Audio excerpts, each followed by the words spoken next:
मन गुंतायला आणि एक नातं तुटायला एक क्षण पुरेसा असतो. वेळ लागतो ते फक्त गुंतलेलं मन आवरायला आणि तुटलेलं हृदय सावरायला. एकदा मात झाली म्हणून माघार न घेता त्याउलट अशा प्रसंगांना घट्ट मनानं आणि कोरड्या डोळ्यांनी सामोरं जावं आणि परत त्यात जोमानं प्रयत्न करून पुन्हा स्वतःला सावरणं यातच आपलं भलं असतं. त्यावर आत्महत्या हा पर्याय मुळात नव्हेच.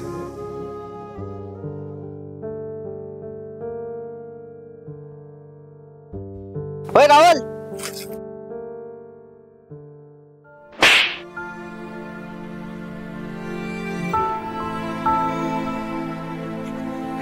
काय वेडायस का रे तू? काय करत होतास? नाही, मला जगायचं नाही रे. तू सोड मला. तू कशाला आला एवढ्या वरती? अरे तुला समजतं काय करत होतास तू? नाही, मला यायचंच नाही घरी. मला चल आपण बसून बोलूया. नाही रे, तू जा. अरे चल ना यार, बसून बोलूया ना आपण.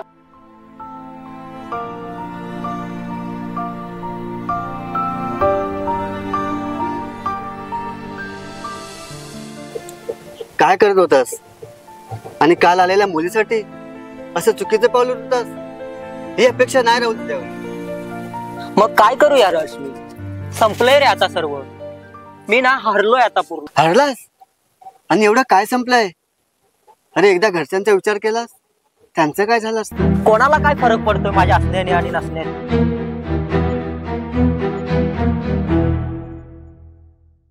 काय फरक पडतोय?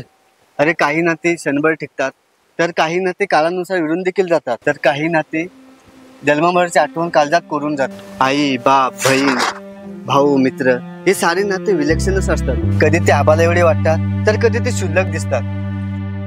हर्ष, पण जी व्यक्ती आपल्याला आयुष्यात महत्वाची असते, आपणही तितकेच महत्वाचे आहोत का हे समजायला मात्र उशीरच होतो ना. भूतकाळचं ओझं घेऊन नवीन आयुष्य सुरुवात नाही करता तर आपल्याला.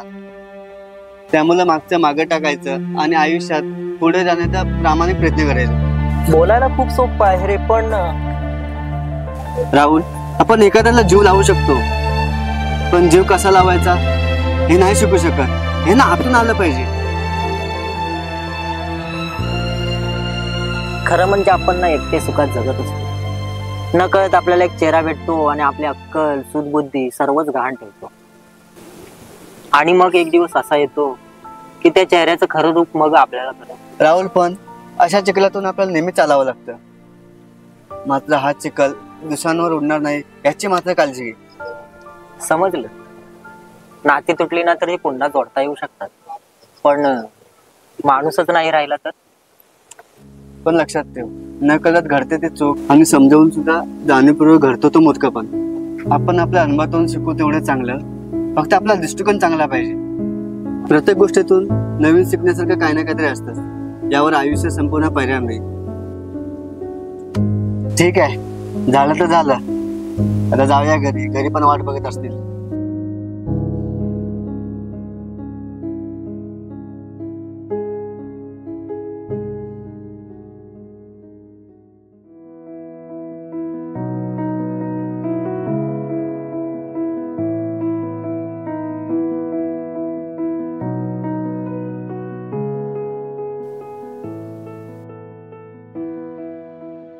दादा, सर्व वाट बघतात घरी. किती वेळ शोधतो तुला? सर्व टेन्शन मध्ये आहे. चल घरी.